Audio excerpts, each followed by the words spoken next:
जब प्यार एक जुनून बन जाए और लालच हद से ज्यादा बढ़ जाए तो अंजाम सिर्फ तबाही होता है। एक औरत की इसी भूख और इसी लालच ने एक हंसता खेलता परिवार तबाह कर दिया। 8 अगस्त 2024 को उत्तर प्रदेश के रायबरेली में पूनम नाम की एक महिला नजदीकी थाने में पहुंचती है।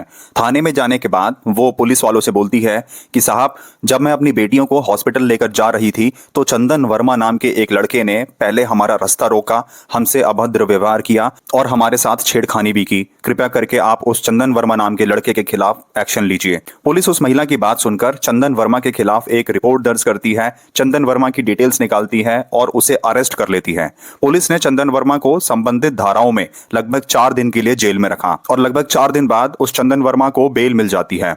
पुलिस उस चंदन वर्मा को और उस पूनम नाम की महिला को, जिसने उसकी कंप्लेंट कराई थी, आमने सामने बिठाकर उनकी सुलह करा देती है। पुलिस को लग रहा था कि दोनों पक्षों को आमने सामने बिठाकर हमने सुलह करा दी और ये मामला यहीं पर खत्म हो गया, लेकिन ये मामला यहां पर खत्म नहीं बल्कि यहां से शुरू हुआ था।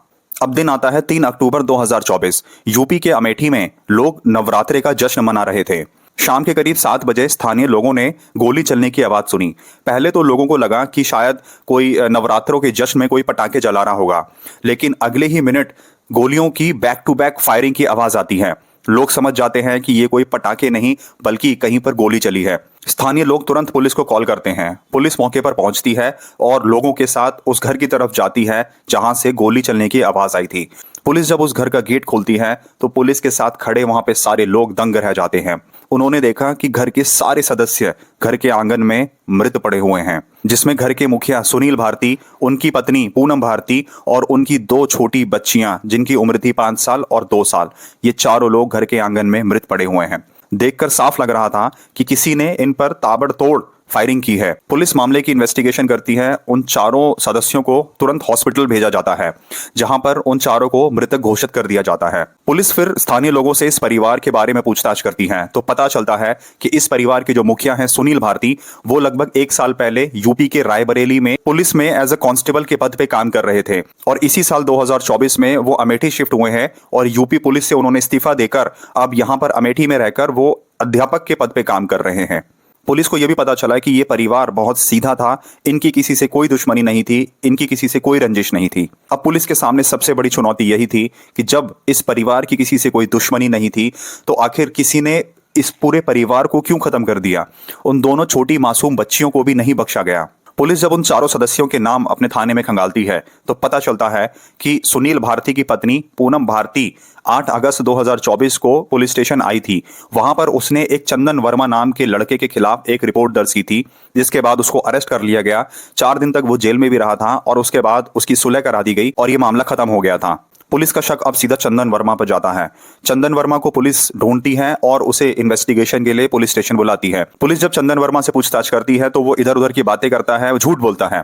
लेकिन पुलिस जब सख्ताई से पूछताछ करती है कि पूनम ने तुम्हारे खिलाफ एक कंप्लेंट दर्ज की थी, आखिर तुम्हारा और पूनम का क्या लेना देना था, फिर पता चलता है दरअसल 1 साल पहले सुनील भारती अपनी पत्नी पूनम और उन दोनों छोटी बच्चियों के साथ यूपी के रायबरेली में रहते थे। वहीं पर चंदन वर्मा की मुलाकात पूनम से हुई। पूनम और चंदन वर्मा की दोस्ती हुई। ये दोस्ती धीरे धीरे प्यार में बदल गई। दोनों की रोज मुलाकात होती।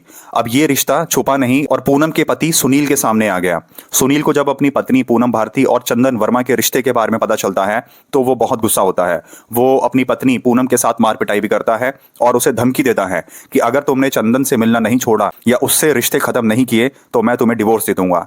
पूनम यहां डर जाती है और चंदन वर्मा से कहती है कि अब हमें यहीं पर अपना रिश्ता खत्म करना होगा क्योंकि मेरे पति मुझे डिवोर्स दे देंगे। लेकिन चंदन वर्मा नहीं मानता। वो पूनम से कहता है कि तुम मुझे ऐसे धोखा नहीं दे सकती और मैं तुम्हारे सिवा किसी और के साथ नहीं रह सकता। अब पूनम ने अपनी तरफ से चंदन वर्मा से दूरी बना ली थी। अब चंदन वर्मा पूनम और उसके परिवार को घर पे जाके उन्हें परेशान करता। फिर सुनील भारती ने सोचा कि ये चंदन वर्मा हमें यहाँ पर परेशान कर रहा है। इसी वजह से सुनील भारती ने यूपी पुलिस से इस्तीफा देकर और वहां से शिफ्ट होकर ये लोग अमेठी आ गए थे कि उस जगह को हम छोड़ देंगे तो मेरी बीवी और चंदन वर्मा मिलेंगे नहीं और ये मामला यही खत्म हो जाएगा। और इसी कारण सुनील भारती ने यूपी पुलिस से इस्तीफा देकर अध्यापक के पद पे काम करना शुरू किया और अमेठी में एक नया घर भी लिया। अब इस बात का पता चंदन वर्मा को लग जाता है। वो जैसे तैसे करके पूनम का घर ढूंढ लेता है और अब चंदन वर्मा अमेठी में भी पूनम वर्मा को परेशान कर रहा था। वो उसके घर पे आता, उसे धमकियां देता। अब फिर वही दिन आता है 8 अगस्त 2024, जब पूनम अपनी दोनों छोटी बच्चियों के साथ अस्पताल जा रही थी और रास्ते में चंदन वर्मा ने उसका रास्ता रोका, उसके साथ अभद्र व्यवहार किया और उनके साथ छेड़खानी की। फिर जब पूनम पुलिस में चंदन वर्मा की कंप्लेंट कराती है, पुलिस चंदन वर्मा को अरेस्ट कर लेती है, जिसके बाद चंदन वर्मा की ईगो हर्ट हो जाती है। उसी दिन से चंदन वर्मा ने पूनम से बदला लेने का ठान लिया था। चंदन वर्मा ने सोच लिया था कि कुछ भी हो जाए, मैं पूनम और उसके परिवार से बदला लेकर रहूंगा। और फिर 3 अक्टूबर 2024 को चंदन वर्मा पूनम के घर जाता है और फिर वहां पर चंदन वर्मा की पूनम और उसके पति से लड़ाई होती है, झगड़ा होता है। इसी झगड़े में चंदन वर्मा अपनी पिस्टल निकालता है और फायरिंग करना शुरू कर देता है।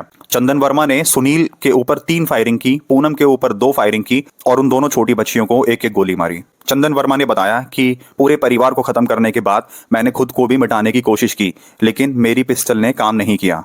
पुलिस ने तुरंत चंदन वर्मा को अरेस्ट कर लिया और उस पर मुकदमा दर्ज किया। उम्मीद मैं यही करता हूं कि चंदन वर्मा को कड़ी से कड़ी सजा मिले, जिससे कि चंदन वर्मा जैसे अपराध और भी लोग ना कर पाएं और अपराधियों के मन में कानून को लेकर डर रहे। अगर पूनम भारती चंदन वर्मा से कोई रिलेशन नहीं रखती, उससे कभी मुलाकात ही नहीं करती, अपने परिवार के साथ खुश रहती, तो आज उसका परिवार सही सलामत रहता और हंसी खुशी जिंदगी बिता रहा होता। तो दोस्तों, ये थी आज की कहानी। मिलते हैं अगले केस में एक नई कहानी के साथ। तो ऐसे ही ट्रू क्राइम स्टोरीज देखने के लिए वीडियो लाइक करके चैनल सब्सक्राइब कर दें, बेल आइकन प्रेस कर दें, जिससे नेक्स्ट वीडियो आपसे मिस ना हो।